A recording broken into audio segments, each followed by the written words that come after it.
इस पर बेस सवालों को हम खत्म करते हैं प्यारे बच्चों। शुरू करें? हाँ शुरू करते हैं स्टूडेंट। बोला है यदि 8 और 18 का थर्ड प्रोपोर्शनल 2 81 और x square plus 2x plus 2 के फोर्थ प्रोपोर्शनल के बराबर है तो आपसे पूछा है x का मान क्या होगा। सवाल में साफ साफ ये बोला गया है कि 8 और 18 का जो तीसरा समानुपात है वो 2 81 और x square plus 2x plus 2 के चौथे समानुपात के बराबर है। तो फॉर्म कैसे आ रही है?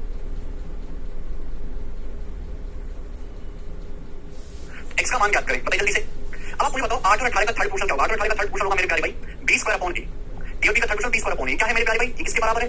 2 81 और x square plus 2x plus 2 के चौथे समानुपात के बराबर। तो 2 81 और x square plus 2x plus 2 का चौथा समानुपाती क्या होगा? ABC का थर्ड प्रोपोर्शनल होता है bc अपॉन a। तीन संख्या अगर ABC और a b और c है तो उनका थर्ड प्रोपोर्शनल होगा b है b। ठीक है b वहां c अपॉन मेरे दोस्तों a का मतलब मेरे प्यारे भाई तू आप बोलोगे हाँ सही आ गया। तो यहां से मुझे सॉल्व करके x का मान निकालना है कि आप नहीं निकाल सकते बच्चों। देखिए 18 का स्क्वायर 144 को मेरे दोस्तों अब आप 8 से भाग करोगे तो कितना आ जाएगा मेरे पास? 18 का स्क्वायर 324। अब जब मेरे दोस्तों 8 से भाग करेंगे तो जाएगा नहीं, लेकिन 2 से चला जाएगा 4 बार। ठीक है ना, 2 से 4 बार। अब 324 को जब मैं 4 से भाग करूंगा तो 81 ये 81 आ जाएगा। अब 81 से मेरे दोस्तों 81 कैंसिल आउट हो गया, 81 से 81 कट गया, यानी कि बराबर आ गया मेरे दोस्तों यहां से 1। तो इसका मतलब x स्क्वायर प्लस 2x बराबर आ गया मेरे दोस्तों ये 2 उधर चला जाएगा 1 - 2 - 1 ये -1 आ गया मेरे प्यारे। x square plus 2x plus 1 = 0 आ गया। जब ये 1 इधर आएगा तो 2 - 1 x square plus 2x plus 1 = 0 सवाल सॉल्व। ये क्या बन गया बच्चों? ये अलजेब्रा में x प्लस 1 का होल स्क्वायर बन गया। अगर x प्लस 1 का होल स्क्वायर 0 है तो x प्लस 1 का मान भी 0 होगा और x की वैल्यू आ जाएगी -1 आ गया। तो एक ही सवाल में आपसे दो तो चीज निकलवा रहा है, फिर यहाँ पे अलजेब्रा भी लगवा रहा है। ठीक है, इतना क्रिएटिव हो गया है। ये बताइएगा बच्चों इस सवाल का क्या आंसर है? करेंगे सभी स्टूडेंट? बहुत प्यारा सवाल है, इंपॉर्टेंट क्वेश्चन एग्जाम का पूछा हुआ। बोला है यदि 2x प्लस 1 x प्लस 2 2 और 5 समानुपात में सेम प्रोपोर्शन में है तो 3.5 1 - x और 8 1 + x का मेन प्रोपोर्शनल क्या है? ये सवाल में पूछा गया है। बताइएगा बच्चों, बहुत बड़े सवाल है बच्चों। अगर ये संख्याएं समानुपात में है, सेम प्रोपोर्शन में है, 2x प्लस 1 x प्लस 2 2 और 5, तो हमने क्या सिखाया आपको कि पहली और आखिरी संख्या गुणा, पहली और चौथी संख्या गुणा बराबर होगी दूसरी और तीसरी संख्या की गुणा की। तो पहली और चौथी संख्या गुणा करने पर क्या आएगा? 5 दूनी 10x प्लस 5 बराबर इक्वल टू क्या हो जाएगा? इनकी गुणा करेंगे तो 2x प्लस 4, 5 दूनी 10x प्लस 5 आएगा। इनकी गुणा करेंगे 10x प्लस 5 बराबर 2x प्लस 2 दूनी 4। आप बोलोगे हाँ जी सर। बच्चों जब 2x इधर आएगा तो 10x माइनस 2x 8x हो गया। ठीक है भाई, ये 5 उधर चला जाएगा तो 4 - 5 - 1, तो x की वैल्यू यहां से आ गई -1/8। सिंपल सा। तो सबसे पहले हमने x का मान निकाले पहली लाइन का इस्तेमाल करके कि अगर चारों संख्या समानुपात में तो पहले और चौथे नंबर की गुणा बराबर दूसरे और तीसरे नंबर की गुणा, x की वैल्यू आ गई। लेकिन पूछा क्या है? पूछा है 3.5 1 - x और 8 1 + x का मेन प्रोपोर्शनल। अब आपसे बच्चों दो संख्याओं का मेन प्रोपोर्शनल पूछा a और b का, तो होगा √ab। अब बच्चों 3.5 1 - x, एक चीज को बड़े गौर से देखेंगे। 3.5 1 - x, 3.5 का मतलब होता है 3.5 का मतलब होता है 7/2। अब अगर मैं 1 - x करूंगा क्या आएगा? 1 में से -x करेंगे, माइनस का 1/8 घटाएंगे तो माइनस माइनस प्लस हो जाएगा। ये 1 + 1/8 9/8 आ गया मेरे प्यारे। ठीक है, आप बोलोगे हाँ जी सर बिल्कुल सही। और 8 1 + x तो 8 है। अब बच्चों ये 1 + x क्या आएगा? ये 1 + x कितना आएगा मेरे प्यारे भाई? अगर मैं 1 + x करूंगा तो 1 - x का मतलब -1/8 है, तो 1 - 1/8 कितना हो जाएगा मेरे प्यारे? 7/8 हो जाएगा। ठीक है, आप बोलोगे हाँ जी सर। और आपको क्या निकालना है? मेन प्रोपोर्शनल निकालना है। बस सीधी गुणा। ठीक है, 8 से 8 कट जाएगा, सिंपल सी बात। ऊपर हो गया जी 7 × 7 = 49 × 7 9 × 3 और नीचे तो होते 16 16 × 4 यानी 21/4 और 21/4 होते हैं 5.25। तो सी ऑप्शन इसका आंसर आ जाएगा 5.25। 21 को 4 से भाग देंगे। समझ में आया? हाँ मुकेश, ऐसे ही हो जाता है बेटा। क्लियर है? तो देखो कैसे कंसेप्ट को घुमा घुमा के मेरे दोस्तों आपसे पूछ रहा है। ये बताइएगा बच्चों इस सवाल का क्या आंसर है? 83। जल्दी जल्दी करिए, आज हमें 103 नंबर क्वेश्चन तक करना है। 103 नोट आउट करना है आज। बताइएगा यदि x एक प्राकृतिक संख्या है, x एक नेचुरल नंबर है और इस प्रकार से कि x + 2 और x + 6 का थर्ड प्रोपोर्शनल 18 है, तो x का मान ज्ञात करें। ठीक है, तो देखो मैंने ना एक टाइप के जो सवाल है जो एक जैसे फीलिंग वाले वो सारे मैंने एक जगह रखे हैं। x एक नेचुरल नंबर है इस प्रकार से कि x + 2 और x + 6 का थर्ड प्रोपोर्शनल 18 है। तो भाई a और b का थर्ड प्रोपोर्शनल क्या होता है मेरे दोस्तों? b स्क्वायर अपॉन a, यानी कि x + 6 का स्क्वायर अपॉन x + 2 बराबर 18 हो जाएगा ना। a और b का third proportional b square upon a इसके बराबर है मेरे दोस्तों 18 के बराबर है। अब अगर स्टूडेंट मैं इसको यहां से सॉल्व करूंगा तो क्वाड्रेटिक इक्वेशन बनेगी जिसमें मुझे बहुत ज्यादा टाइम लग जाएगा। तो मुझे टाइम नहीं लगाना, मुझे सवाल को सॉल्व कर लेना है ऑप्शन से। भाई मुझे x का मान निकालना है, यहां से जो ऑप्शन सेटिस्फाई कर गया वो आंसर हो जाएगा। x की वैल्यू निकालिए, ये 4 में से कोई एक x की वैल्यू है। अब बताओ कौन सा ऑप्शन होना चाहिए? सबसे पहले ये 6 पिक करता हूं। अगर मैं 6 पिक करता हूं तो 6 + 6 36, 6 + 6 12, 6 + 6 12 का स्क्वायर 144 और नीचे हो जाएगा 6 + 2 8, 144/8 18 आ रहा है, बिल्कुल सेटिस्फाई कर रहा है। ये आंसर है 6। x बराबर 6 पुट करने पर सेटिस्फाई हो रही है इक्वेशन, तो यही इस क्वेश्चन का स्टूडेंट आंसर भी हो जाएगा। खत्म सवाल। मैं ज्यादा मेहनत क्यों करूं भैया? है भाई, वैसे भी हम सरकारी नौकरी इसलिए कर रहे हैं जैसे कि फ्री का कम मेहनत में जो अच्छी सैलरी मिल जाए, क्यों फिर उससे पहले मेहनत करी जाए है? चलेगा। यदि 9 और 13 में प्रत्येक से सबसे छोटी धनात्मक कौन सी संख्या घटानी चाहिए जिससे कि उनका तृतीय अनुपात 18 हो? ये सवाल है। बोला है तो ये लैंग्वेज बड़ी पॉपुलर है कि 9 और 13 में हर एक में से कौन सा पॉजिटिव नंबर घटाना चाहिए जिससे कि थर्ड प्रोपोर्शन 18 हो जाए। 9 और 13 में हर एक में कौन सा सबसे छोटा इंटीजर घटाना चाहिए जिससे कि थर्ड प्रोपोर्शन 18 हो जाए? तो भाई मैं एक तो तरीका x मान के माना x घटाना चाहिए। ये तो है x मान के माना संख्या x है, x घटाओ तो यहां से इक्वेशन बनाओ, टाइम लगेगा। समझ में आया? आप बोलोगे जी सर स्क्वायर कॉम्प्लीमेंट a और b के थर्ड प्रोपोर्शन का फार्मूला है b स्क्वायर अपॉन a। दूसरा तरीका है कि आप इसको ऑप्शन से चेक कर लो, जो ऑप्शन सेटिस्फाई कराए वो आंसर है। 9 और 13 में प्रत्येक में कौन सी छोटी धनात्मक संख्या घटानी चाहिए तृतीय अनुपात 18 हो? अब 2 घटा दूंगा 7 11 हो जाएगा, बिल्कुल नहीं। 3 घटा दूंगा तो मेरे दोस्तों 6 हो जाएगा, 10 10 की शकल देख 18 नहीं आएगा। 4 घटाऊंगा तो 5 हो जाएगा, ये भी नहीं आएगा। ये उत्तर है एक। अगर मैं इसमें से एक घटा दूंगा मेरे प्यारे भाई तो 9 में से घटाने पर आएगा 8, 13 में से घटाने पर आएगा 12। ठीक है बच्चे, और 8 और 12 का थर्ड प्रोपोर्शनल होता है b स्क्वायर अपॉन a 144/8 यानी कि 18 सेटिस्फाई कर रहा है। डी ऑप्शन सवाल का आंसर हो गया। तो चेक भाई ऑप्शन से चेक करिएगा। अगला सवाल आपके सामने 85 नंबर लास्ट क्वेश्चन है। इस टाइप का टाइप चेंज करेंगे जी। तो ऐसी संख्याओं को ज्ञात करो जिनका औसत अनुपातिक, जिनका मेन प्रोपोर्शनल 18 है और थर्ड प्रोपोर्शनल 144 है। जी बच्चों तुम्हारी कोशिश करो मत। ऐसी दो संख्याएं बताओ जिनका मेन प्रोपोर्शनल 18 है और थर्ड प्रोपोर्शनल 144 है। ऐसी दो संख्याएं बताओ। तो प्यारे भाई दो तरीके हैं, या तो ए और बी मान के करो कि माना ऐसी दो संख्याएं ए और बी हैं, ठीक है बच्चों। क्या आपको दिया है मेन प्रोपोर्शन 18, तो रूट ए बी का मान 18 दिया है, पहली लाइन। दूसरा थर्ड प्रोपोर्शन 18 है, ए और बी का थर्ड प्रोपोर्शन क्या होता है, 20 होना है आपको 144 है। तो आपके सामने दो इक्वेशन नहीं है, दो वेरिएबल नहीं है, इनको सॉल्व करना है। ये हो गया बेसिक तरीका। अभी रूट ए बी की वैल्यू माना संख्या ए और बी है, तो रूट ए बी 18 दिया है और ए और बी का तीसरा समानुपाती 144 है, 20 होने। अब रूट ए बी में से अगर रूट हटाना है तो दोनों तरफ से क्या करना होगा बच्चों, स्क्वायर करना होगा, स्क्वायर ही आ गया। सॉल्व करने का तरीका क्या बनेगा भाई, इनको अगर सॉल्व करना है दोनों की गुणा करो, जैसे दोनों की गुणा करोगे बी का मान आ जाएगा, दोनों की गुणा कर दो बी का मान आ जाएगा, फिर ए का मान आ जाएगा। ये हो गया बच्चों सॉल्व करने का तरीका कि हम ऐसे सवालों को वेरिएबल मान के करेंगे, ए और बी मान के। लेकिन पेपर में नहीं करना बच्चों ऐसा, ये जानने के लिए अच्छा है और आपको पहले से आता भी होगा, ठीक है। टेक्नोलॉजी हर कोई बच्चा समझ पाता है। हम तो इसको ऑप्शन से चेक कर लेंगे, जो ऑप्शन इस बात को संतुष्ट करता है आंसर होगा। भाई संख्या ऐसी होनी चाहिए कि उनका मेन प्रोपोर्शन 18 बने। 18 क्या है, 3 6 का है मेरे दोस्तों, 2 3 6 से बनने वाला नंबर। अगर मैं इनका मेन प्रोपोर्शन निकालूंगा तो 18 आएगा नहीं, क्योंकि 42 में 7 आता है। इनका मेन प्रोपोर्शन निकालूंगा, मेन प्रोपोर्शन गुणा करके अंडर रूट 18 आएगा नहीं, ये उत्तर नहीं आएगा। इनका मेन प्रोपोर्शन निकालूंगा मेरे दोस्तों क्या आएगा भाई, 9 अंडर रूट 3 36 का 6 3 6 18, ये ऑप्शन 18 बनना, ये उत्तर आएगा, ये भी नहीं है। तो बी ऑप्शन इस सवाल का आंसर हो जाएगा, ऑप्शन से चेक कर लो। यहाँ पे हिंदी में गलत लिखा हुआ है मेरे दोस्तों, कभी कभी पेपर में भी गलत आ जाता है, यहाँ पे ऑप्शन नहीं होगा, माध्य अनुपातिक होगा, माध्य, ठीक है जी। मुझे लगता है कि देखो ये मैंने आपको 3 सवाल कराए, 3 सवाल ऐसे थे कि इनको सॉल्व करना बेवकूफी है, ऑप्शन से ही करना बेस्ट है। अब कुछ और भी सवाल आएगा तो आप कर पाओगे ऐसे ही, ठीक है जी स्टूडेंट। आगे चलते हैं, 86 नंबर सवाल बताओ, 86 चलेगा। एक क्वेश्चन और, फिर अगला टाइप आएगा, लास्ट टाइप आएगा, इस कंसेप्ट बनाओ। अरे भाई जो मैं आपको पढ़ा रहा हूं, मैंने आपको परसेंटेज पढ़ाया है, मैं आपको रेशियो पढ़ा रहा हूं, मैंने आपको रेशियो का बेसिक बताया, क्या आपको मेरा पढ़ाया हुआ समझ में आ रहा है? मैं आप में से हर बच्चे से सीरियस होकर जानना चाहता हूं कि आप मेरा रिव्यू करो कि क्या आपको मेरी बातें समझ में आ रही हैं, क्योंकि मैं अपनी तरफ से पूरा एफर्ट लगा रहा हूं। जो भी कंसेप्ट आपको समझाता हूं, हो सकता है कि आपको कुछ चीजें ऐसी स्टेट ना पढ़ने पड़े, लेकिन जब आप उनको रिवाइज करके देखोगे तो हर बात को जरूर समझ में आई होंगी। क्या आपको हमारे यहाँ पर पढ़कर फायदा हो रहा है? कंटिन्यू प्रोपोर्शन कुछ नहीं होता भाई, समानुपाती है, समानुपात।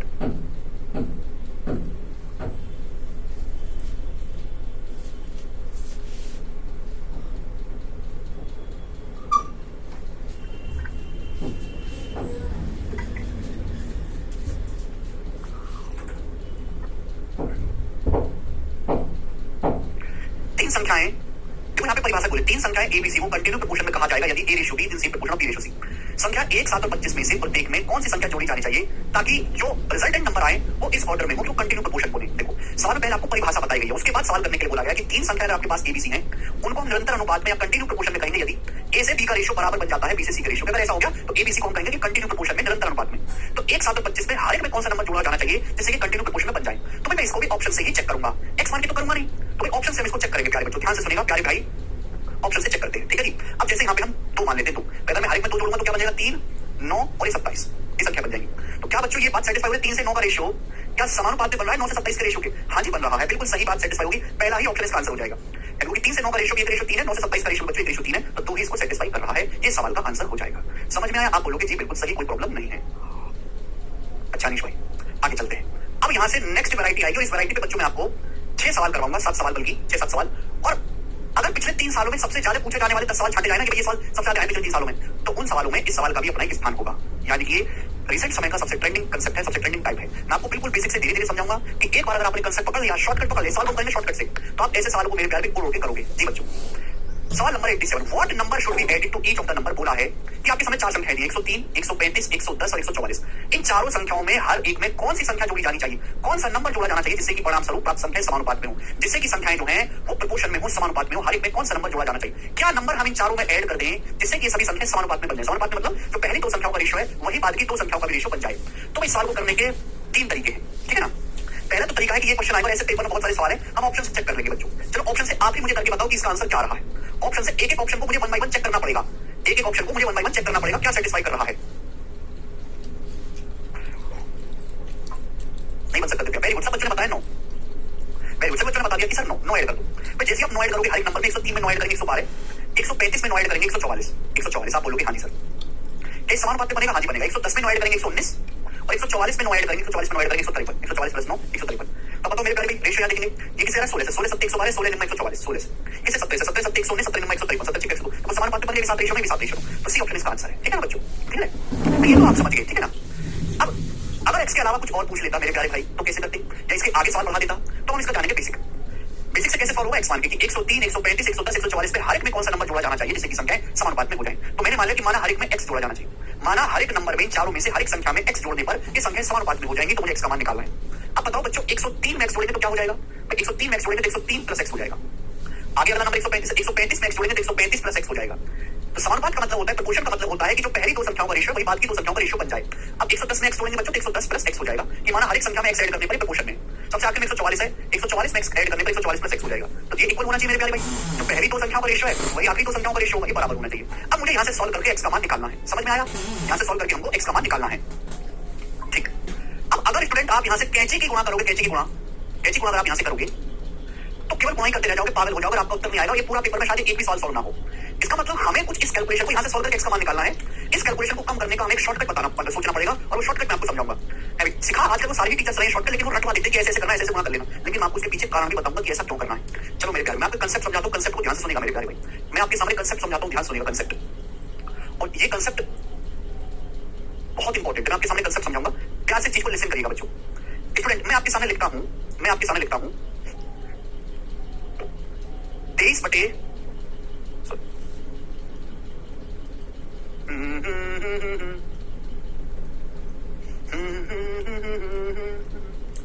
24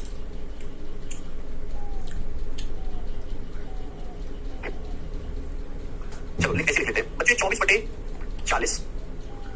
40 और मेरे प्यारे में ये हो जाएगा आपका 9 बटे 15। बच्चों ये मैंने आपके सामने दो फ्रैक्शन लिखी है, ध्यान सुनिएगा। स्टूडेंट मैंने अपनी एक बच्चा कह रहा कंपेयर टू डिविडेंड, हाँ लगाएंगे हम कंपेयर टू डिविडेंड। बच्चों यहाँ पे कंपेयर टू डिविडेंड लगाएंगे थोड़ा स्मार्ट तरीके से। कंपेयर टू डिविडेंड फ्री करना है, आसान नहीं है, मुश्किल है। स्टूडेंट मैंने आपके सामने दो फ्रैक्शन लिखी है, क्या ये दोनों फ्रैक्शन सेम है कि अलग अलग? मैं आपसे जानना चाहता हूं क्या ये दोनों फ्रैक्शन सेम है कि अलग अलग है? जवाब दीजिएगा। तो आपको सर सेम है। अगर मैं इसको 8 से काट लूंगा तो 8 24 8 बचे 40 3 बटे 5 है। और किससे काटना 3 से, इसको मैं 3 से काटूंगा तो 3 3 3 बचे 15 ये 3 बटे 5। ये दोनों फ्रैक्शन आपस में बराबर है, ये 3 बटे 5 ये 3 बटे 5 है। हालांकि इनको मेरे दोस्तों लिखा अलग अलग तरीके से गया है, नंबर्स बेशक अलग है, इनके अंश अलग है, इनके हर अलग है, बट दोनों फ्रैक्शन की वैल्यू है सेम ही। भाई इनके फ्रैक्शन ये जो है इनके अंश अलग है, इनके हर अलग है, बट दोनों फ्रैक्शन का मान है सेम। आप बोलोगे हाँ जी सर बिल्कुल सही। अब मेरे प्यारे में ध्यान सुनिएगा, एक ऐसी टेक्नोलॉजी मैं आपको बताऊंगा कि मजा आ जाएगा। प्यारे भाई अगर मुझे इनके अंश को बराबर करना हो तो कैसे करूंगा, या इनके हर को बराबर करना हो, सुनना भाई 24 और 40 के बीच में यहाँ कितने का गैप है? इनके बीच में गैप देखो, 24 और 40 के बीच में 16 का गैप है, 16 का। 24 और 40 के बीच में बच्चों 16 का गैप है, 16 का। स्टूडेंट ये 9 और 15 है, 9 और 15 9 और 15 के बीच में कितने का गैप है बच्चों? 6 का। 9 और 15 के बीच में स्टूडेंट्स कितने का गैप है? 6 का डिफरेंस है 9 और 15 के बीच में। तो अगर मैं इस गैप को बराबर कर लूं, भाई 16 और 6 का एलसीएम होता है 48। अगर मैं दोनों के बीच के गैप को बराबर कर लूं, या 24 और 40 में 16 का अंतर है, 9 15 में 6 का अंतर है। अब 16 और 6 का एलसीएम होता है 48। तो अगर मैं इस गैप को बराबर कर लूं, क्या सुनेगा, यहाँ गैप 16 का है। अगर मैं गैप को 48 बनाता हूं तो 48 बनाने के लिए ऊपर नीचे 3 से गुणा करनी पड़ेगी, 3 से ऊपर नीचे किससे गुणा करनी पड़ेगी? 3 से। 16 3 48। यहाँ गैप कितने का है बच्चों? यहाँ गैप है 6 का। 6 को अगर मुझे 48 बनाना है तो किससे गुणा करनी पड़ेगी? 8 से। 6 के 48 किससे गुणा करनी पड़ेगी? 8 से। आप बोलोगे हाँ सर 8 से। अगर आप अब गौर से देखो तो आपको देखने पे पता चलेगा कि अंश की वैल्यू बराबर हो चुकी है आपस में और हर की वैल्यू बराबर हो चुकी है आपस में। अंश सेम हो गया, हर सेम हो गया। भाई देखो ये क्या बन गया? 24 3 72, ये क्या बन गया? 9 72। देखो अंश आपस में बराबर बन गया कि नहीं बन गया? बन गया। देखो डिनोमिनेटर 40 3 120 15 120, ये भी देखो बराबर बन गया कि नहीं बन गया? आप बोलोगे हाँ सर बन गया। तो यहाँ से कंसेप्ट ये पैदा हुआ कि अगर दो फ्रैक्शन बराबर है, अगर दो फ्रैक्शन अगर उनका गैप को सेम कर दिया जाए, उनके बीच के गैप को सेम कर दिया जाए, अंश और हर के गैप को बराबर बना दिया जाए तो न्यूमरेटर बराबर हो जाएगा और डिनोमिनेटर बराबर हो जाएगा। अंश के बराबर हो जाएगा, हर के बराबर हो जाएगा। क्या आपको समझ में आया थी? फिर से हम समझाते हैं मेरे प्यारे भाई कि अगर दो फ्रैक्शन दो रेशियो आपस में बराबर है, हालांकि उनकी वैल्यू उनकी सेम है लेकिन अंश अलग लिखा हुआ है, हर अलग लिखा हुआ है, तो हमने ऑब्जर्व किया कि अगर उनके गैप को बराबर बना लें तो न्यूमरेटर की वैल्यू आपस में सेम हो जाएगी, डिनोमिनेटर की वैल्यू आपस में सेम हो जाएगी। ठीक है भाई? 24 16 40 के बीच में 16 का गैप था, 9 15 के बीच में 6 का गैप था, 16 और 6 का एलसीएम 48। तो मैंने गैप को सेम बना लिया, 16 और 6 के गैप को 48 बनाने के लिए 16 का गैप था 3 से गुणा, 16 के 48, 6 का गैप था 8 से गुणा, 6 के 48। तो देखो ऐसा मैंने किया, देखो अंश बराबर हो गया, 24 72 9 72 अंश बराबर हो गया, नीचे हर बराबर हो गया, 40 120 और 15 120। आप बोलोगे हाँ सर। इसी टेक्नोलॉजी का इस्तेमाल करूंगा मैं इस कैलकुलेशन को सॉल्व करने के लिए। कुछ बच्चे कह रहे हैं कि सर यहाँ कंपेयर टू डिविडेंड रूल लगा लो, कंपेयर टू डिविडेंड रूल लगाओगे हो जाएगा, बट कैलकुलेशन कम नहीं होगी, उतनी ही रहेगी, कैलकुलेशन फिर भी आपको करनी पड़ेगी। अब मैं देखो यहाँ पे इस्तेमाल करूंगा इस टेक्नोलॉजी का, ध्यान से सुनेगा सभी बच्चे, ध्यान से सुनेगा, वेरी वेरी केयरफुली लिसन करेंगे। आप बताओ बच्चों यहाँ 103 और 135 में कितने का गैप है? 103 और 135 में अब ये दोनों फ्रैक्शन बराबर है तो गैप को सेम कर दे। 103 और 135 में बच्चों कितने गैप है? 32 का। 103 और 135 में 32 का अंतर है। यहाँ कितने का अंतर है? 110 144 में 34 का अंतर है, 34 का 34 का अंतर है, 34 का। बोलो भाई यहाँ कितने का अंतर है? इसमें से जब इसको घटाएंगे आंसर हर में x तो कट ही जाएगा, x कट ही जाएगा। 103 और 135 में 32 का डिफरेंस है, 32 का गैप है। यहाँ 110 और 144 में 34 का गैप है, 34 का। आप बोलोगे हाँ जी सही गैप है। मुझे इस गैप को सेम करना है, क्या करना है? मुझे गैप को सेम करना है, मुझे डिफरेंस को सेम करना है, आप बोलोगे हाँ जी सर। क्लियर है? यहाँ तक कोई परेशानी नहीं सर, कोई परेशानी नहीं। बच्चों मैंने आपको चीज बताई है, अगर आपको सम को बराबर करना है, अगर आपको दो रेशियो के सम को बराबर करना है तो सम से रिवर्स मल्टीप्लाई कर दो, डिफरेंस को बराबर करना है तो डिफरेंस से रिवर्स मल्टीप्लाई कर दो, डिफरेंस से। जैसे कि बच्चों मैंने यहाँ पे एग्जांपल लिया था, यहाँ गैप 16 का था, 6 का था, डिफरेंस को बराबर करना है तो 16 6 का रेशियो कितना है? 16 6 का रेशियो 8 रेशियो 3, 16 6 का रेशियो 8 रेशियो 3। इससे रिवर्स मल्टीप्लाई कर दो, पहले रेशियो में 3 से गुणा कर देंगे, दूसरे में 8 से गुणा कर देंगे। देखो पहले रेशियो में 3 से गुणा हुई है, दूसरे रेशियो में 8 से गुणा हुई है। गैप को सेम करना है, डिफरेंस को सेम करना है तो डिफरेंस से उल्टी मल्टीप्लाई करिए, सम को सेम करना है तो सम से उल्टी मल्टीप्लाई करिए। यहाँ 16 का गैप है, 6 का गैप है, आपको एलसीएम लीजिए, एलसीएम नहीं लेना है आपको। 16 6 का रेशियो कितना है? 8 रेशियो 3, तो उल्टी मल्टीप्लाई करो, पहले रेशियो में 3 से गुणा करो, दूसरे में 8 से गुणा करो, बराबर हो जाएगा गैप। आप बोलोगे हाँ जी सर। इसी टेक्नोलॉजी का आप इस्तेमाल यहाँ पर करिए कि सर ये दोनों फ्रैक्शन, ये दोनों रेशियो आपस में बराबर है, यहाँ गैप है 32 का, यहाँ गैप है 34 का। क्लियर आप बोलोगे हाँ जी सर। अब 32-34 का क्या होता है सर रेशियो? 32-34 का रेशियो है सर 16-17। 32-34 का रेशियो क्या है सर? 16-17 आप बोलोगे हाँ जी सर। तो क्या पहले वाले रेशियो में किसे गुणा कर लीजिए? उल्टी गुणा। पहले वाले रेशियो में 17 से गुणा कर लीजिए, 17 से। दूसरे वाले रेशियो में किसे गुणा कर लीजिए सर? दूसरे वाले रेशियो में सर 16 से गुणा कर लीजिए, 16 से। आप बोलोगे हाँ जी सर। तो चाहे आप अंश से सॉल्व कर लो, चाहे आप न्यूमरेटर से सॉल्व कर लो, चाहे आप डिनोमिनेटर से सॉल्व कर लो, इच्छा आपकी है। चाहे आप अंश को बराबर कर लो, चाहे हर को बराबर कर लो, मुझे हर को चेक करने की जरूरत नहीं है, मैं केवल अंश को ही चेक करूंगा मेरे प्यार में। मुझे यहाँ पे या तो मैं न्यूमरेटर से x का मान निकाल सकता हूँ, डिनोमिनेटर से। दोनों की मैं क्यों मेहनत करूंगा? एक से काम चल जाएगा ना। अगर मैं गैप को बराबर करूंगा तो अंश बराबर हो गया, हर बराबर हो गया। या तो आप कैलकुलेशन अंश से कर लो या हर से कर लो, इच्छा आपकी है। आप बोलोगे सर आपने हमारी इच्छा का सम्मान रखा, हम अंश से करेंगे। भाई यहाँ 32 का था या 34 का था, रेशियो बनना है 16-17, यहाँ उल्टी हुआ है 17 से गुणा 16 से गुणा। मैं अंश भाई अगर ऐसे गुणा कर दूंगा तो अंश की वैल्यू आपस में बराबर होनी चाहिए, हर की वैल्यू आपस में बराबर होनी चाहिए। लेकिन 17 से गुणा करेंगे 103 में, 17 से 51 हो जाएगा, 1751 प्लस 17x। आप बोलोगे हाँ जी सर बिल्कुल सही, बराबर। राइट साइड में गुणा करेंगे 16 की 110 में 16 गुणा 11 176 होता है, 1760 हो जाएगा प्लस 16x। आप बोलोगे हाँ जी सर बिल्कुल सही, बहुत बढ़िया। ये इधर आएगा 17x में से 16x घटाएंगे x बराबर, ये 17 से 51 चला जाएगा, 1760 में 17 से 51 घटाएंगे 9, x का मान 9 आ गया। बताओ कितनी जल्दी हमने इजी कैलकुलेशन कर दी। आप बोलोगे सर मजा आ गया, इससे बेहतरीन तरीका क्या होगा? 1 सेकंड में सॉल्व हो गया, 1 सेकंड में। ठीक है, आपको लिखने की जरूरत नहीं, मैंने आपको समझाने के लिए लिखा है। यहाँ गैप मेरे दोस्तों 32 का था या 34 का, रेशियो है 16-17। तो पहले में 17 से गुणा कर लो, दूसरे में 16 से गुणा कर लो। चाहे आप अंश को इक्वेट कर लो, चाहे हर को इक्वेट कर लो, बराबर आ जाएगा। ठीक है, ये हुआ है। समझ में आया? आप बोलोगे हाँ जी सर समझ में आया, बहुत बढ़िया, वेरी इजी। क्लियर? यस और नो? Feel I? अब अगर दोस्तों पेपर में आया, ये था बेसिक तरीका, हर एक बच्चे को आना चाहिए। अगर हम पेपर में ना ये करना है ना ये करना है, करूंगा मैं यही चीज दोस्तों, करूंगा मैं यही चीज, लेकिन इतना लिखूंगा नहीं। अब मैं यहां से एक शॉर्टकट बनाऊंगा और शॉर्टकट को मैं रट्टा मार लूंगा, और शॉर्टकट इसी कंसेप्ट पे आया है। करूंगा मैं यही कैलकुलेशन, लेकिन इतना लिखूंगा नहीं मैं। सवाल है आपके सामने 103, 135, 110, 144, इनमें हर एक में कौन सा नंबर जोड़ा जाना चाहिए कि संख्याएं प्राप्त संख्याएं समानुपात में हो। क्लियर है? आप बोलोगे हाँ जी सर क्लियर है। ध्यान सुनिएगा, हमने क्या लिया? 103 और 135 का गैप, इन दोनों का गैप लेना, इनका गैप कितना है? 32। 110 और 144, इन दोनों का डिफरेंस कितना है? 34। 32 और 34 का मेरे दोस्तों आपको क्या लेना है? रेशियो। 32-34 का क्या लेना है मेरे रेशियो? तो 32-34 का रेशियो आएगा 16:17। आप बोलोगे हाँ सर 16:17। ये सर नो? आप बोलोगे हाँ जी सर बिल्कुल सही, कोई प्रॉब्लम नहीं, 16:17। यहाँ तक हर बच्चे को समझ में आया? आप बोलोगे हाँ सही। तो क्या है भैया, हमने क्या किया? आगे 32 का आया था, हमने क्या किया? 34 का है। 32-34 का रेशियो 16:17।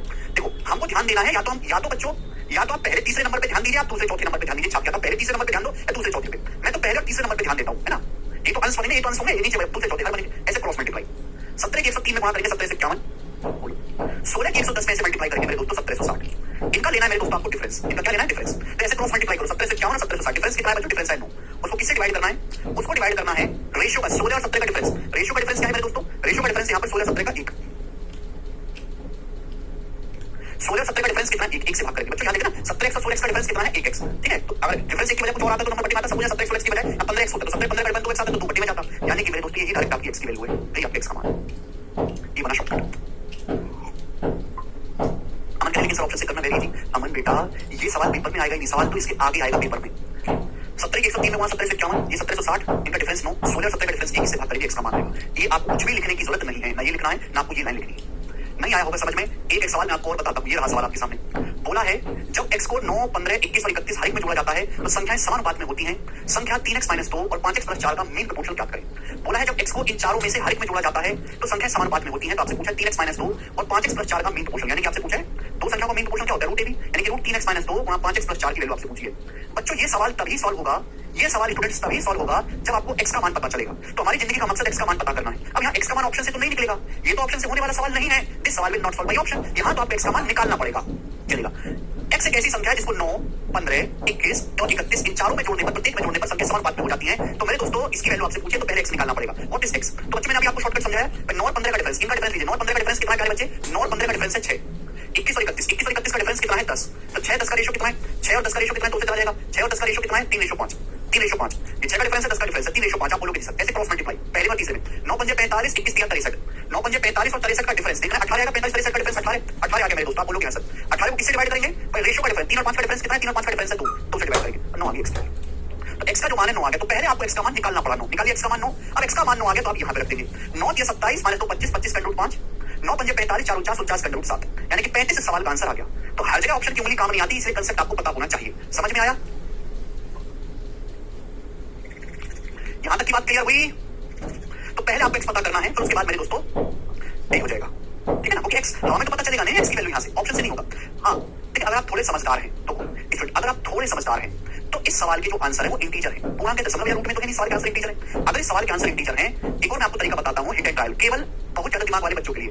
इस सवाल के जो आंसर है वो इंटीजर है, तो एक्स का मान भी ऐसा होना चाहिए कि यहाँ पे रखने पर फटाफट फटाफट अंडर रूट कैलकुलेट हो जाए। एक्स की वैल्यू ऐसी होनी चाहिए कि मैं यहाँ पे रखूं अंडर रूट इजीली निकल आए, क्योंकि अंडर रूट परफेक्ट निकलना चाहिए, तभी आंसर इंटीजर आएगा, वरना आएगा नहीं। तो मुझे एक्स की वैल्यू ऐसी ढूंढनी है, एक्स की जगह ऐसी वैल्यू रखनी है कि इंटीजर बने मेरे दोस्तों, और आंसर जो इसके नजदीक रहना है ना, 20-30 के नजदीक आंसर है। सारा ऑप्शन 20-30 के नजदीक है, ऑप्शन भी देखा बोलिए, ऑप्शन 20-30 के नजदीक है, तो क्या रखूं एक्स की जगह? 3x - 2, 5 दिया 15 - 2 13, 6 नहीं रख सकता, 6 18 - 2 16, लेकिन 6 3 4 24 नहीं बनता, 7 7 21 - 2 19 नहीं बनता, परफेक्ट स्क्वायर 8 8 नहीं बनता। तो भैया मैंने चेक करा, मैं पहले मैंने 5 चेक करा, फिर 6 चेक करा, फिर 7 चेक करा, फिर 8 चेक करा, फिर मेरे दोस्तों यहाँ पे मुझे 9 मिल गया 9। तो मैंने बिना सॉल्व करे गेस कर लिया 9, क्योंकि जैसे मैं यहाँ पे 9 रख के देख रहा हूँ, 9 के 27 - 2 25 का रूट 5 और 9 बजे 45 4 49 का रूट 7 और 35 बन गए, तो ऑप्शन में भी है। तो यानी कि आपको गेस करना पड़ेगा 5 6 7 8, एक्स का जो मान होगा वो बहुत छोटी वैल्यू होगी, ठीक है, तो बहुत छोटी वैल्यू होगी, बहुत बड़ी वैल्यू तो होगी, तो आप चेक करके देख लो, चेक करके, ठीक है ना। एक्स के लिए 9 आइए कि यहाँ पे जोड़ने पर समान बात में 18 24 रेशो कितना है, 24 का 3 4 30 31 बना 40 3 4 3 4 का रेशो 3 4 का रेशो, हाँ जी बिल्कुल सही बात है, ठीक है जी। तो गेस करके भी कर सकते हैं, जैसे वाला सवाल करो, ये वाला सवाल करेगा मेरे प्यारे भाई। बोला है यदि x को 23 39 32 और 56 में प्रत्येक से घटाया जाता है, में प्रत्येक से घटाया जाता है तो संख्या समानुपात में होती है। आपसे पूछा है यहाँ पर x + 4 और 3x + 1 का मीन प्रोपोर्शनल बताइए, x + 4 और 3x + 1 का मीन प्रोपोर्शनल या मध्य अनुपातिक क्या है, आपको बताना है, कैलकुलेट करना है। देखो पेपर में चाहे ऐड करने वाला आए चाहे सब्ट्रैक्ट करने वाला है, कंसेप्ट सेम ही रहेगा, same concept same trick same technology लगेगी। बोला है यदि x को इन चारों में से हर एक नंबर में घटाया जाए तो संख्या समानुपात में होती है, चाहे घटाने के लिए करें चाहे जोड़ने के लिए करें, कंसेप्ट और ट्रिक सेम रहेगी मेरे प्यारे भाई। तो पहले आपको x का मान निकालना है, या तो मैं x का मान निकालूं या फिर मैं मेरे दोस्तों यहाँ पे एज इट इज मेरे प्यारे भाई, क्योंकि सवाल के ऑप्शन बहुत इजी है और छोटे छोटे ऑप्शन है, तो मैं हिट एंड ट्रायल से कर लेता हूं। भाई एक्स की वैल्यू ऐसी होनी चाहिए कि यहाँ पे रखने पर वो तुरंत इंटीजर उगल दे। क्या रखें एक्स की जगह, बताओ एक्स की जगह क्या रखें कि तुरंत इंटीजर वैल्यू उगल दे? जवाब दीजिएगा। तो आप कहोगे सर एक्स की जगह यहाँ पे हमको रखना चाहिए है भाई, और छोटे छोटे ऑप्शन, बहुत बड़े ऑप्शन भी नहीं है, क्या रखें कि इसका रूट आसानी से निकल जाए? तो आप कहोगे सर 10 के नजदीक सारे ऑप्शन, 2 नहीं रखेंगे, 3 नहीं रखेंगे, 3 4 7 4 4 4 नहीं होगा, 5 x बराबर 5 रखने पर होगा बेटा, 5 रखोगे 5 4 9 9 का रूट 3 5 दिया 15 16 16 का रूट 4 यानी कि पार इसका आंसर ऑप्शन में दिख रहा है। तो हमने अंदाजे से कर लिया, क्योंकि वैल्यू आसान है। x बराबर 5, यहाँ पे हर एक में से 5 घटा के देखो, 30 में से 5 घटाएंगे 18, 39 में से 5 घटाएंगे 34, 18 34 आया रेशियो 9 रेशियो 17, 32 में से 5 घटाएंगे 27, 56 में से 5 घटाएंगे 51, ये भी 9 रेशियो 17, फिर 2 से काटेंगे 9 रेशियो 17, 3 से काटेंगे 9 रेशियो 17। देखो पहले रेशियो बराबर हो रहा है, ठीक है। आप बोलोगे आंसर इजी है, ये वाला करके बताओ बच्चों, ये वाला आप करके बताइए जल्दी से। दीपक ने 4 से ज्यादा नंबर होने पर क्या होगा? 4 से ज्यादा नंबर हो नहीं सकते बेटा, प्रोपोर्शन में ही 4 नंबर होते हैं।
हर बच्चे का आंसर आ गया 20। आप बोलोगे आंसर बड़ा आसान है, ये बताइए जल्दी से, इसको कैसे करेंगे? x बराबर 13 बिल्कुल सही बेटा। When x is subtracted from each of the number 54 49 22 21 the numbers obtained are in proportion, संख्या समानुपात में 8x - 25 से 7x - 26 का रेशियो। बेटा यहाँ तो रेशियो बताना है, यहाँ तो थोड़ा गेस करना भी मुश्किल होगा कि आपको यहाँ पे अंडर रूट वगैरह नहीं लेना, इनका रेशियो निकालना है। अब x की वैल्यू कहां तक गेस करते फिरेंगे? बेसिक से ही बेस्ट है मेरे दोस्तों। बोला है संख्याएं 54 49 22 और 21 में हर एक में कौन सा नंबर घटाया जाए कि संख्या समानुपात में हो जाए? हर एक में से x घटाया जाता है तो संख्या समानुपात में हो जाती है। तो x का मान क्या होगा बताओ बच्चों? भाई 54 और 29 54 और 41 का डिफरेंस कितना है? 5। 22 और 21 का डिफरेंस कितना है? 1। अब क्रॉस मल्टीप्लाई 54 एकम 54 22 पंचे 110 110 और 54 का जो डिफरेंस है मेरे दोस्तों कितना आएगा मेरे प्यारे भाई? तो ये 6 और ये मेरे दोस्तों 56, ये 56 आ गया मेरे दोस्तों 56। क्लियर है? वैसे क्रॉस मल्टीप्लाई 54 और 22 पंचे 110, इनका डिफरेंस है 56। 56 को किससे डिवाइड करेंगे मेरे प्यारे भाई? ये 5 और 1 का डिफरेंस कितना है मेरे प्यारे भाई? 4 से डिवाइड करेंगे, 5 और 1 का डिफरेंस 4, यानी कि x की वैल्यू 14 आ गई। तो आपने इजीली x का मान कैलकुलेट कर लिया। गेस करते रहते तो बहुत टाइम लग जाता, लेकिन कर सकते हो, मैं बना नहीं कर रहा। x का मान 14 आ गया। आपसे पूछा इनका रेशियो, यहाँ पे रखते थे 14 की x की जगह 14, तो 14 112 में से जब 25 घटाएंगे तो पहले 12 घटाओ 100 फिर 13 घटाएंगे 87, तो 87 रेशियो आएगा। 87 तो भी 29 में ही आता है उत्तर है। x की जगह 14 रखेंगे तो 14 7 98 में से 26 घटाएंगे तो 72, 98 में से 26 घटाएंगे 72, 3 से चला जाएगा 29 बार, 72 24 बार, 29 रेशियो 24 सवाल का आंसर हो जाएगा। समझ में आया? आप बोलोगे हाँ जी सर हो गया। 27 26 नहीं, सॉल्व गलत कर रहे हैं आप, ठीक है?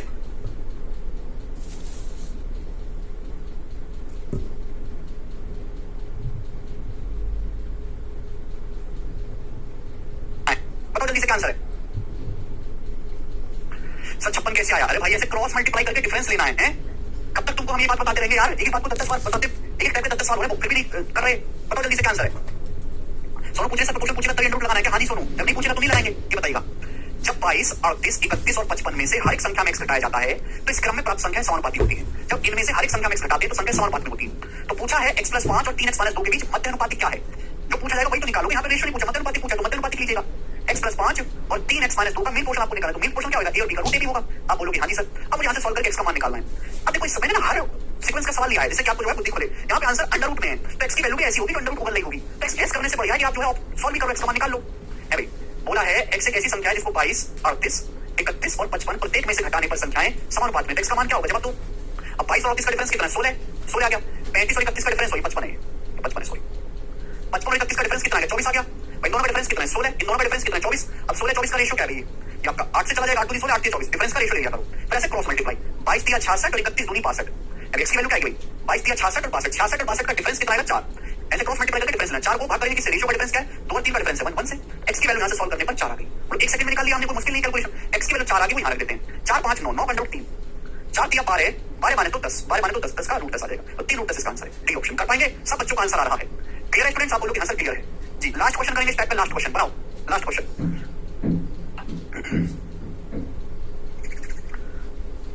If x is subtracted from each of 19, 27, 38 and 57, the numbers obtained are in proportion. यदि x को 19, 27, 38 और 57 में हर एक में से घटाया जाता है तो प्राप्त संख्या समानुपात में होती है। आपसे पूछा है 11x + 2 का मान क्या होगा? बता चुका हूं चंदन, है भाई, सब कुछ मैं आपको बता चुका हूं, तो ढंग से देखा करो। ये तुम्हारा बेसिक कंसेप्ट समझाया, ये बेसिक कैलकुलेशन बताई, वहां से शॉर्टकट को ड्राइव किया, क्योंकि शॉर्टकट आपको यूज करना है, इसलिए मैंने आपको 5-6 सवाल प्रैक्टिस करवाई। लेकिन एक सवाल करवाता तो आप कभी सीख ही नहीं पाते। ये करिएगा, यदि x को 19, 27, 38 और 57 में से घटाया जाता है तो संख्या समानुपात में होती है। 11x + 2 का मान आपसे पूछा है, लेकिन सवाल सॉल्व करने के लिए x की वैल्यू आपको निकालनी पड़ेगी पहले। पता x का मान क्या होगा? x एक ऐसी संख्या जिसको 19, 27, 38 और 57 हर एक में से घटाने पर संख्या समानुपात में होती है। ठीक है भाई, x का मान क्या होगा? बताओ जल्दी से। 19 और 27 का डिफरेंस कितना है? 8 8 है। 38 और 57 का डिफरेंस कितना है? 19। 57 और 38 का डिफरेंस है 19। अभी रेशियो क्रॉस मल्टीप्लाई, 19 की 19 में गुणा करेंगे 361, x की वैल्यू आपको निकालनी है ना, x की वैल्यू क्या है? 19 की 19 में मल्टीप्लाई करेंगे 361 और 8 की 38 में गुणा करेंगे, 38 की 8 में देखो 19 8 152, 152 दूनी 304, 304 आएगा। इनका लेना है डिफरेंस, डिफरेंस को डिवाइड करना किस रेशियो से? 8 और 19 का डिफरेंस, 8 और 19 का डिफरेंस कितना है? 11 से। तो 361 में से 304 घटाएंगे 57, 57 बटे 11 x की वैल्यू आ गई है 57/11। तो x का मान जरूरी नहीं कि हमेशा इंटीजर में ही आए, x का मान 57 बटे 11 आ गया। तो 19 और 27 का डिफरेंस आप लेंगे, अभी कितना है? 8 और 57 का 19 से क्रॉस मल्टीप्लाई, 19 और 19 361, अभी 8 और 304, डिफरेंस कितना? 19 और 8 के बीच रेशियो का डिफरेंस क्या है? 57 बटे 11 आ गया। अब यहाँ रखेंगे x की जगह 57 बटे 11 रखेंगे तो आप जानते हैं कि 11 से 11 कट जाएगा, तो 57 और 2 59 इस सवाल का आंसर आएगा, जो कि ऑप्शन नंबर सी बनता है। बहुत प्यारा सवाल है, मजा आया कि नहीं? और इसी के साथ ये टाइप समाप्त होता है प्रपोर्शनल वाला, main proportional, third portion, fourth portion. मैंने लगभग आपको इस कंसेप्ट पे 50 क्वेश्चन कराया, क्योंकि मैं इसकी इंपॉर्टेंस जानता हूं। इस पे पेपर में एक सवाल जरूर आएगा, हर एक लैंग्वेज का हर एक टाइप का सवाल मैंने आपको करवाया बेस्ट सॉल्यूशन के साथ। कि कहां आपको ऑप्शन लगाना है, कहां आपको बेसिक से करना है, कहां आपको शॉर्टकट याद करना है, ठीक है जी, कहां केवल आपको कैलकुलेशन करनी है। तो मैं आपसे जानना चाहता हूं, क्या अब आप इस टाइप का सवाल कर लोगे? क्या अब आप इस टाइप का सवाल कर लोगे? मैं जानना चाहता हूं।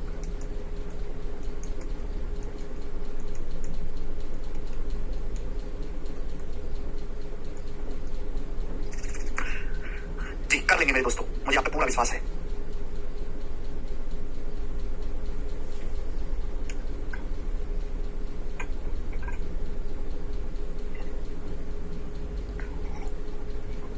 आगे चलते हैं, अगला टाइप, आगे चलते हैं मेरे दोस्तों। अगला टाइप बहुत शानदार है, थोड़ा मुश्किल लगता है बच्चों को, और इस टाइप पे मैं आपको 7 क्वेश्चन करवाऊंगा जी। पहले बिल्कुल नहीं आता था, मतलब बिल्कुल नहीं पूछा गया है ये कभी, लेकिन पिछले 2-3 साल में इतना पूछ लिया कि पढ़ाना पड़ता है। ध्यान से सुनिएगा स्टूडेंट, आपने मेरे दोस्तों ये सब सुना डायरेक्टली प्रोपोर्शनल, आपने मेरे दोस्तों सुना डायरेक्टली प्रोपोर्शनल, आपने फिजिक्स वगैरह पढ़ी है बचपन में, फिजिक्स अभी न्यूटन का लॉ पढ़ा है कि फोर्स जो है दोस्तों, जो फोर्स के द्रव्यमान के अनुपाती होता है ना, एक्सेलरेशन के अनुपाती होता है, पढ़ा है आपने? डायरेक्टली प्रोपोर्शनल, अनुपाती पढ़ा है बच्चों आपने फिजिक्स वगैरह में? डायरेक्टली प्रोपोर्शनल, अनुपाती, कोई जरूरत नहीं ज्यादा ये सब करने की। मैं आपसे कहूं कि 2 संख्याएं a और b हैं, मैं आपसे कहता हूं 2 संख्याएं हैं बच्चों a और b, ध्यान सुनिएगा, मैं आपसे कहता हूं 2 संख्याएं a और b, A is directly proportional to B. A is proportional to B. A is directly proportional बोले या proportional बोले? A is directly proportional to B. Sign है directly proportional का. A is directly proportional to B. इस बात का मतलब ये है, इस बात का देसी भाषा मतलब ये है कि भाई अगर मैं कहूं अगर आप B का मान बढ़ाओगे तो A का मान भी बढ़ेगा. जिस रेशियो में B का मान बढ़ाओगे उसी रेशियो में B का मान बढ़ेगा. फिर आप बोलोगे हाँ जी सर, अगर आप B का मान घटाओगे तो A का मान भी घटेगा. जिस रेशियो में B का मान घटाओगे A का मान भी उसी रेशियो में घटेगा. ये मतलब है दोस्तों डायरेक्टली प्रोपोर्शनल का. जैसे कि मेरे दोस्तों खुशी और बैंक बैलेंस की बात है. बैंक बैलेंस बढ़ाओगे आदमी की खुशी भी बढ़ेगी, बैंक बैलेंस घटाओगे आदमी की खुशी भी घटेगी. तो दोनों एक दूसरे के डायरेक्टली प्रोपोर्शनल हैं, डायरेक्टली प्रोपोर्शनल अनुपाती हैं. जो आर्ट साइड वाले हैं, आर्ट साइड वाले उनको तकलीफ होगी, ठीक है ना. वो गणित पढ़ रहे हैं भैया, आर्ट वाले हैं बालक, कभी कुछ ऐसा देखा नहीं, अचानक से पढ़ रहे हैं तो तकलीफ तो होगी. लेकिन जो साइंस वाले थोड़ा बहुत उनको कुछ एक ठेले भाई की तकलीफ नहीं होगी. ठीक भैया. तो डायरेक्टली प्रोपोर्शनल का मतलब ये है मेरे प्यारे भाई, आता है दो संख्याएं हैं. मैंने बोला A is directly proportional to B. A B के अनुक्रम अनुपाती है. इसका मतलब ये है कि अगर आप B का मान बढ़ाओगे तो A का मान भी बढ़ेगा, B का मान घटाओगे तो A का मान भी घटेगा. जिस रेशियो में B का मान बढ़ाओगे उसी रेशियो में B का मान बढ़ेगा. B का मान घटाओगे तो A का मान भी घटेगा. जैसे मैंने एग्जांपल दिया सबसे बड़ा बैंक बैलेंस और खुशी. भाई आदमी का बैंक बैलेंस बढ़ाओगे तो खुशी बढ़ेगी, बैंक बैलेंस घटाओगे तो खुशी भी घटेगी. तो हमारी जो खुशी है वो डायरेक्टली अनुक्रम अनुपाती है बैंक बैलेंस के. खुशी जो है वो डायरेक्टली किसके अनुक्रम अनुपाती है? बैंक बैलेंस की. समझ में आया? आप बोलोगे हाँ जी सर. यानी कि अगर मैं प्रोपोर्शनलिटी का साइन हटाता हूं तो कांस्टेंट नंबर से मल्टीप्लाई होती है. क्या होता है? एक कांस्टेंट नंबर से मल्टीप्लाई होती है. जो कि है मेरे दोस्तों एनी कांस्टेंट. ये कांस्टेंट नंबर होगा मेरे प्यारे भाई, कोई भी इसकी वैल्यू हो सकती है. समझ में आया? आप बोलोगे हाँ जी सर बिल्कुल सही. ठीक है भाई. अब हम आगे समझेंगे inversely proportional. Inversely proportional, inversely proportional Hindi में कहते हैं व्युत्क्रमानुपाती. हिंदी में इसको क्या कहते हैं? व्युत्क्रमानुपाती. व्युत्क्रमानुपाती मेरे प्यारे भाई. ठीक है. मैं आपसे कहता हूं A is inversely proportional to B. A B के व्युत्क्रमानुपाती है. A is inversely proportional to B. Hindi में कहेंगे A B के व्युत्क्रमानुपाती है. A B के व्युत्क्रमानुपाती है. इस बात को मैं ऐसे लिखेंगे. इसका मतलब क्या होता है? इसका मतलब ये होता है A B के व्युत्क्रमानुपाती का मतलब ये होता है कि दो संख्याएं A और B. B का मान बढ़ाओगे तो A का मान घटेगा, A का मान घटेगा. समझ में आया? आप बोलोगे हाँ जी सर बिल्कुल सही. B का मान घटाओगे तो A का मान बढ़ेगा. दोनों एक दूसरे के व्युत्क्रमानुपाती हैं. समझ में आया? आप बोलोगे हाँ जी सर बिल्कुल सही, कोई प्रॉब्लम नहीं. जैसे मेरे दोस्तों हमारे देश में एक आदमी गरीब होगा तो दूसरा ऑटोमेटिकली अमीर होगा. अभी एक आदमी अमीर होगा तो दूसरा ऑटोमेटिकली गरीब होगा. दोनों एक दूसरे के व्युत्क्रमानुपाती है. ये होता है इनवर्सली प्रोपोर्शनल. मतलब कि एक संख्या बढ़ाओगे तो दूसरी उसकी रिवर्स रेशियो में घटेगी, एक घटाओगे दूसरी उसकी रिवर्स रेशियो में बढ़ेगी. तो इसी बात को मैथमेटिक्स की दुनिया में कहते हैं A is inversely proportional to B. A जो है B के व्युत्क्रमानुपाती है. ठीक है भाई. समझ में आया? आप बोलोगे हाँ जी सर बिल्कुल सही. इस बात को अगर मैं प्रोपोर्शनलिटी का साइन हटाऊंगा ये तो कांस्टेंट नंबर आ जाएगा. एक कांस्टेंट नंबर आ जाएगा मेरे प्यारे की. ये क्या है मेरे दोस्तों? Any constant. इसका मान कुछ भी हो सकता है. यानी कि मेरे प्यारे भाई मैंने आपको परसेंटेज में पढ़ाया है A गुणा B बराबर जो होगा वो एनी कांस्टेंट नंबर होगा. एनी कांस्टेंट कोई भी फिक्स वैल्यू हो सकती है, कोई भी फिक्स वैल्यू मेरे दोस्त. एनी कांस्टेंट वैल्यू कोई फिक्स नंबर है. अभी जैसे कि कट ऑफ है स्टूडेंट. बिल्कुल से एग्जांपल कट ऑफ है स्टूडेंट. भाई एग्जाम में कट ऑफ बढ़ेगी, कट ऑफ बढ़ेगी एग्जाम में, कट ऑफ बढ़ गई तो स्टूडेंट कम क्वालीफाई करेंगे, विद्यार्थी कम क्वालीफाई करेंगे. कट ऑफ घट जाएगी तो स्टूडेंट ज्यादा क्वालीफाई करेंगे. यानी कि कट ऑफ और स्टूडेंट एक दूसरे के इनवर्सली प्रोपोर्शनल है. डायरेक्टली मतलब सीधे सीधे हैं. एक को बढ़ाओगे दूसरा बढ़ेगा, एक को घटाओगे दूसरा घटेगा. समझ में आया? आप बोलोगे हाँ जी सर. प्रोपोर्शनलिटी का साइन हटा दें तो हमेशा कांस्टेंट नंबर आ जाता है बच्चों. एक प्रोपोर्शनल देता है तो A आ जाएगा. तो A गुणा B बराबर क्या होगा मेरे दोस्तों? Any constant. चलेगा. देखो अभी ज्यादा मैं एक्सप्लेन नहीं कर सकता. आर्ट साइड वाले हैं उनको एक घंटा और बताऊं तो भी तकलीफ रहेगी क्योंकि वो आर्ट साइड वाले हैं. ठीक है ना. बहुत छोटी सी बात है और बहुत गहरी बात है. मतलब इस बात को समझाने के लिए ही इस बात को 15 दिन तक में सर्च करें तो भी कम है. जी बताइएगा. सवाल नंबर 94. इसी कंसेप्ट पे सवाल बोलूंगा. बोला है संख्या A संख्या E के व्युत्क्रमानुपाती है. संख्या A जो है संख्या E के व्युत्क्रमानुपाती है. अगर A 50 है E 22 है तो A और E से संबंधित समीकरण बताइए. A और E से संबंधित समीकरण इन तीनों में से कोई हो ही नहीं सकता. Only this option is possible. केवल यही एक ऑप्शन हो सकता है. आप बोलोगे सर कैसे? सवाल में साफ साफ बोला है कि संख्या A संख्या E के व्युत्क्रमानुपाती यानी कि A जो है वो इनवर्सली प्रोपोर्शनल है B के. A जो है वो E के इनवर्सली प्रोपोर्शनल है. अगर A E के इनवर्सली प्रोपोर्शनल है तो ये तो डायरेक्टली प्रोपोर्शनल हो गया ना. अगर E बराबर 11 A है, 11 एक कांस्टेंट है यानी कि E जो वो A के डायरेक्टली प्रोपोर्शनल हो गया. A का मान बढ़ाओगे E का मान बढ़ेगा. ये तीनों तो डायरेक्टली प्रोपोर्शनल वाले हो गए ना साइन. इनवर्सली प्रोपोर्शनल का केवल एक ही समीकरण है कि A घटाओ E बढ़ेगा, A बढ़ाओ E घटेगा. तो केवल यही आंसर हो सकता है. समझदार वाला तो इसको ऑप्शन से कर लेगा. ठीक है ना. तो A is inversely proportional to 1/E. अगर सॉल्व करना है तो प्रोपोर्शनलिटी का साइन हटाएंगे प्यारे बच्चों तो एक कांस्टेंट नंबर आ जाएगा. एक कांस्टेंट नंबर आ जाएगा. इसकी वैल्यू आपको नहीं पता लेकिन इसकी ही वैल्यू निकालने के लिए सवाल में दिया हुआ है कि अगर A का मान 50 है तो E का मान 22 है. अगर A की जगह हम 50 रखते हैं मेरे प्यारे भाई तो E की जो वैल्यू है वो 22 है. जैसे कांस्टेंट नंबर जो आएगा वो कांस्टेंट नंबर की वैल्यू आएगी 50 गुणा 22 1100. 1100 आ गया मेरे प्यारे भाई. समझ में आया? अगर A की वैल्यू 50 है तो E की वैल्यू 22 है तो कांस्टेंट नंबर शुड बी 50 गुणा 22 1100. यानी कि जो करेक्ट रिलेशन होगा A बराबर वो 1100 बटे E होगा. ये A और E के बीच में रिश्ता है, फार्मूला है प्यारे भाई. B option. ठीक है. ये सबसे बेसिक सवाल है. इस टाइप में बताइएगा. बहुत बड़े सवाल. x varies inversely to the square of y. x जो है वो y के स्क्वायर के इनवर्सली वेरी करता है. क्या मतलब है? x y के वर्ग के व्युत्क्रमानुपाती है. x की जो वैल्यू है वो y के वर्ग के, y का वर्ग करेंगे y स्क्वायर, y के वर्ग के व्युत्क्रमानुपाती यानी कि 1/y स्क्वायर. यानी कि y का स्क्वायर जिस रेशियो में चेंज होगा x का मान उसके रिवर्स रेशियो में चेंज होगा. बोला है जब y 3 है तो x का मान 2 है. x ज्ञात करिए जब y का मान 4 है. बहुत अच्छा सवाल है. ठीक है. तो देखो ये कांसेप्ट है जो सवाल बोला गया है कि x जो है y के स्क्वायर के इनवर्सली प्रोपोर्शनल है. y का स्क्वायर जिस रेशियो में चेंज करेंगे x की वैल्यू उसके रिवर्स रेशियो में चेंज होगी. अब यहाँ पे x की दो वैल्यू कर दी है. y की दो वैल्यू कर दी. एक बार y बराबर 3 है, एक बार y बराबर 4 है. दो क्वांटिटी होगी. बोला जब y बराबर 3 है तो x का मान 2 है, जब y बराबर 4 है तो x का मान ज्ञात करें. अब बच्चों अगर मैं x की दो क्वांटिटी लेता हूं, दो वैल्यू लेता हूं x1 x2 और y की भी दो वैल्यू लेता हूं y1 और y2 और y2 क्या सुनेगा तो रिजल्ट क्या बनेगा? यहां से फार्मूला क्या बनेगा? मैं कांस्टेंट ही निकालूंगा. भाई अगर x की दो वैल्यू है x1 और x2, तो इन x की वैल्यू का जो रेशियो होगा वो क्या होगा, वो y की वैल्यू के रेशियो का रिवर्स होगा, y की वैल्यू की स्क्वायर, x1 से x2 y की वैल्यू का आपको रेशियो लेना है रिवर्स, y2 अपॉन y1। लेकिन मेरे प्यारे में किसमें होगा, स्क्वायर में होगा, ये पावर 2 की स्क्वायर। ये रिजल्ट बन गया। अगर चार क्वांटिटी है x1 x2 y1 y2, ठीक है मेरे प्यारे भाई। आप बोलो भाई अगर x के दो मान लिए जाते हैं x1 और x2 मेरे प्यारे भाई, तो y की दो वैल्यू है। अगर x के दो मान लेते हैं x1 x2, तो y की दो वैल्यू y1 y2। जब x1 का मान 2 है तो y1 का मान 3 है, बोले जब y2 का मान 4 है तो x2 की वैल्यू क्या होगी। तो देखो रिवर्स रेशियो, एक बटे का मतलब रिवर्स रेशियो, x1 से x2 का जो रेशियो होगा वो y के रेशियो का रिवर्स करना है, y2 बटे y1, लेकिन पावर 2 है तो स्क्वायर भी रहेगा। ये कांसेप्ट है। अब यहाँ केवल आपको वैल्यू रखनी है, x1 का मान 2 है, x2 आपको निकालना है बच्चों। y2 की वैल्यू 4 है, 4 का स्क्वायर 16 है, y1 का मान 3 है, 3 का स्क्वायर 9। तो x2 का मान आ जाएगा मेरे प्यारे भाई यहाँ से 2 से 16 8 बार 9 बटे 8, 9 पर 8 नीचे 9 बटे 8, और 9 बटे 8 का मतलब हो गया बच्चों 1 सही 1 बटे 8। बी ऑप्शन इसका आंसर है, और इसको 1/8 बी ऑप्शन। 90% टीचर इस कंसेप्ट को नहीं पढ़ाते हैं, 90% टीचर इस बात को नहीं पढ़ाते, और बिल्कुल ठीक बात है उनकी नहीं पढ़ा रहे, क्योंकि बच्चे समझ ही नहीं पाएंगे। अगर समझे भी नहीं तो उनको समझाने के लिए कम से कम 1 हफ्ते का टाइम चाहिए इन बातों, और इतना समय है नहीं, तो उन्होंने एक आसान निकाला तरीका सिखाया, नहीं पढ़ाते। लेकिन उससे क्या होता है कि जो समझदार बालक है, जिनपे फिजिक्स वगैरह थी, मैथ था बचपन में, उनका नुकसान हो जाता है, वो सीख ही नहीं पाए इस बात को। तो मैं ऐसा नहीं करता, थोड़े बच्चे होंगे वो भाग जाए, लेकिन जो मेहनत करेंगे उनका नुकसान नहीं होना चाहिए, ठीक है ना। इजी है, कोई मुश्किल नहीं है, बोलो चलेगा। एक सवाल मैं आपसे और पूछता हूं, ये बताइए इस सवाल का क्या आंसर है, करो। सेम सवाल है, सेम ही सवाल है, डाटा चेंज है केवल। इस सवाल को खुद से ट्राई करना, सेम ही सवाल है, बस डाटा चेंज है, खुद से ट्राई करना मेरे दोस्तों इस क्वेश्चन को। आप सभी लोग, मैं आपसे अगला सवाल पूछता हूं, सवाल नंबर 97, वेरी वेरी इंपॉर्टेंट सवाल, वेरी वेरी इंपॉर्टेंट क्वेश्चन, ठीक है जी। ओके, 3 क्वेश्चन आपको कराऊंगा, ध्यान सुनिएगा। ये सवाल बेस्ट है क्योंकि इस सवाल में मेरे प्यारे भाई दो क्वेश्चन को मिक्स किया गया है।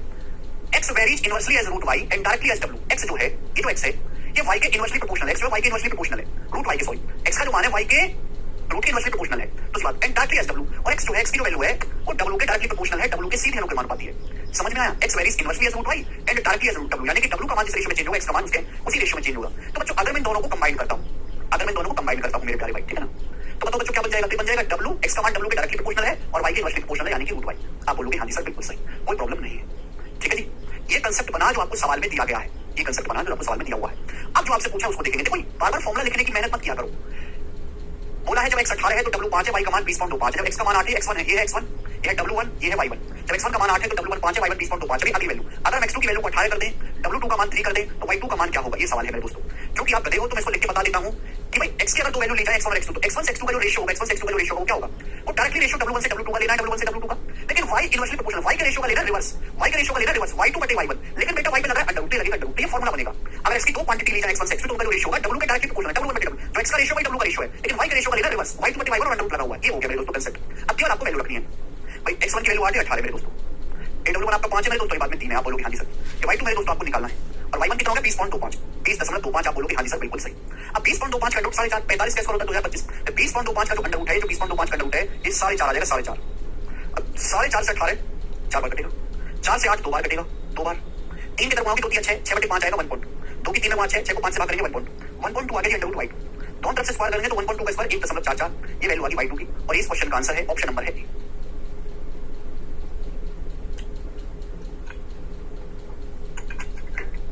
बोलो, मुझे लगता है बात आपको समझ में आई, आगे चलेंगे। 3 क्वेश्चन और है मेरे दोस्तों इस कंसेप्ट पे। 98 नंबर सवाल, बताइएगा बच्चों सवाल का क्या आंसर है। इसी कंसेप्ट पे सवाल है, मुझे पता है थोड़ा मुश्किल है आप लोगों के लिए, सीजन 2022 के प्री के पेपर में सवाल आया था, ये वाला बनाओ, करिएगा। A varies directly as the positive square root of b and inversely as the cube of c। A जो है सीधे b के धनात्मक वर्गमूल के रूप में बदलता है, यानी कि A जो है मेरे प्यारे में, A जो है वो डायरेक्टली प्रोपोर्शनल है square root of b, b के स्क्वायर रूट के डायरेक्टली प्रोपोर्शनल है, पॉजिटिव वैल्यू लेनी है, and inversely as the cube of c, and inversely as the cube of c, और c के क्यूब के इनवर्सली प्रोपोर्शनल है, c का क्यूब आपको लेना है, c का क्यूब इनवर्सली प्रोपोर्शनल है, ये बोला है सवाल में। अब देखो यदि a का मान 15 है तो b का मान 27 है, c का मान 2 है, ध्यान सुनिएगा। जब a का मान 15 है तो b की वैल्यू 27 है, c का मान 2 है। बोला b का मान बताइए जब a का मान 9 है और c का मान 2 है, ये पिछले सवाल की तरह हो गया। b की वैल्यू बताइए जब a का मान है 9 और c का मान है 2, लेकिन थोड़ा सा इजी सवाल हो गया। पता कैसे इजी हो गया, देखो इस सवाल में क्या बोला, a की वैल्यू 15 दी है, b की 27, c की 2, पूछा b का मान बताओ जब a का मान 9 है, c का मान 2, दोनों ही केस में c की वैल्यू सेम कर दी है। आपके समय तो अलग अलग केस बनाए, दोनों ही केस में c की वैल्यू को सेम कर दिया। तो जब c की वैल्यू दोनों केस में सेम है तो c का कोई फर्क नहीं पड़ेगा, c को लेने की कोई जरूरत ही नहीं है। जब c की वैल्यू दोनों में सेम है, जब मैं रेशियो बनाऊंगा तो c कट ही जाएगा, यानी कि मैं केवल इसी से अपना सवाल सॉल्व कर सकता हूं, मुझे आगे करने की जरूरत ही नहीं है। भाई c की वैल्यू जो दोनों केसेस में क्या बनाई गई है बेटा, सेम बनाई गई है, तो मुझे c पे ध्यान देने की जरूरत ही नहीं है, जब मैं रेशियो लूंगा तो कट जाएगा। क्लियर, आप बोलोगे हां जी सर। तो भाई a1 a से k की वैल्यू 15 है, फिर बाद में 9 कर दी, b की वैल्यू मेरे दोस्तों कितनी है 27, b की वैल्यू कितनी है 27, फिर आपको बाद में b की वैल्यू निकालनी है। a1 से a2 का जो रेशियो होगा वो क्या होगा, b1 से b2 के रेशियो का अंडर रूट। आप बोलोगे हां जी सर, ये आ गया 1 सेकंड में। अब किससे चला जाएगा बच्चों, 3 से चला जाएगा, 3 5 15, 3 दिया में 5 बटे 3, दोनों तरफ से स्क्वायर करेंगे तो 25 बटे 9 बराबर हो जाएगा जी 27 बाई b2। तो b2 का मान जो है 27 9 243 और 25 आ जाएगा नीचे, 243/25 से सवाल का आंसर बनेगा बी ऑप्शन। क्लियर? आगे चलते हैं। नेक्स्ट सवाल आपके सामने है 99। ये सवाल केवल न्यूमेरिकल वैल्यू पे नहीं, अलजेब्रा में भी बन सकता है। सवाल सीरियस 2022 के पेपर का पिछले साल का सवाल है, करके बताएगा। 2 क्वेश्चन और है, इस पे बनाओ जल्दी से, फटाफट करो।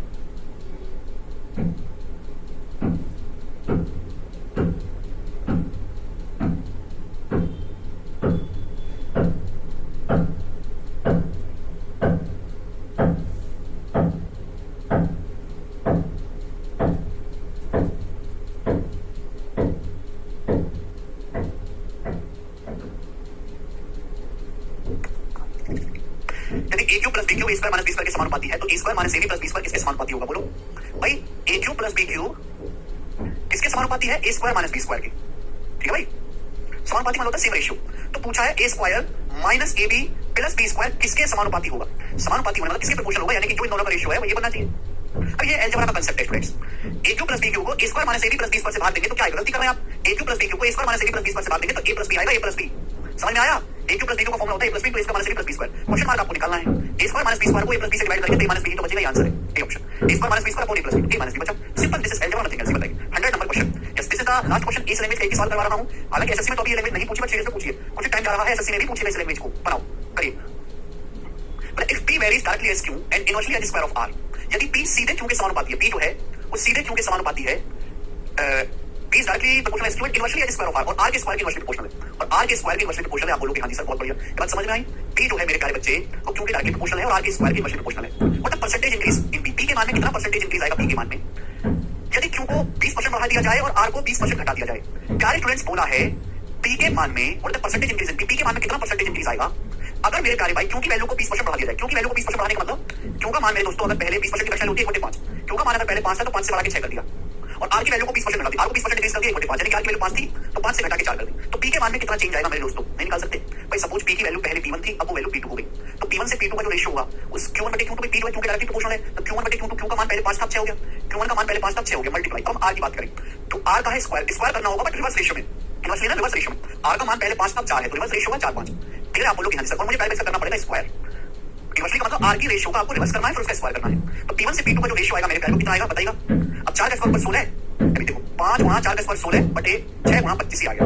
5 से 25 5 चला जाएगा तो 8 16 और 2 3 6 चला जाएगा, यानी कि 8 रेशियो 15। सिंपलीफाई करके कचरा काटा तो 8 बटे 15 आएगा कूटने पर। यानी कि हम ये कह सकते हैं कि अगर p1 का मान पहले 8 था तो 8 से बढ़ के 15 हो गया। p1 का मान अगर 8 था बच्चों तो 8 से बढ़ के 15 हो गया, तो बढ़ा कितना? 7 बढ़ गया। 7 बढ़ गया, पहले कितना था? 8, 7/8, और 7/8 कितना होता है बच्चों? परसेंटेज में 87.5% बढ़ गया। समझ में? भाई 1/8 ये 7/8 होगा 1 - 1/8 1 मतलब 100%, 1/8 12.5%, 7/8 को ऐसे लिख सकते हैं। 100 में से 12.5% माइनस करेंगे तो 87.5% p की वैल्यू बढ़ जाएगी। समझ में आया फ्रेंड्स? बोलो क्लियर? कोई परेशानी? एक थैले की परेशानी नहीं है। आगे चलेंगे, 101 नंबर सवाल, लास्ट क्वेश्चन बनाओ। एक बल्ले और एक गेंद की कीमत 9-5 के रेशियो में है। एक बैट और बॉल की कीमत 9-5 के रेशियो में। अगला वैरायटी यहां से शुरू हो रहा है।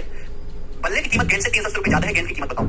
बैट और बल्ले की कीमत का रेशियो 9:5 है। बोला है बैट की जो कीमत है बॉल से कितनी ज्यादा है? 380 रुपए ज्यादा है। तो बैट की कीमत बॉल से कितना ज्यादा है? 4, 9 - 5 4। 4 की वैल्यू सवाल में 380 रुपए दी है, बताइएगा बच्चों। तो एक की वैल्यू कितनी है? 4 से भाग कर देते हैं। 4 4 नाम 36 50 25 95 रुपए। तो आपसे पूछा है बच्चों गेंद की कीमत है, बॉल की कीमत है 5 यूनिट। 5 यूनिट किलो निकालें तो दोनों को जोड़ देते हैं, 4 5 यूनिट आएगा, 380 95 जोड़ेंगे तो 480 से 5 475 रुपए आंसर है। तो ऐसे बेसिक सवाल बनते हैं। अब यहां से जो आपको सवाल करवाऊंगा, कितने सवाल है? 40 सवाल इसके आगे जो मैं करवाऊंगा वो रेशियो की टिपिकल लैंग्वेज पे होंगे। हर एक लैंग्वेज का हम सवाल करेंगे कल से। ठीक है दोस्तों, चलो बाय।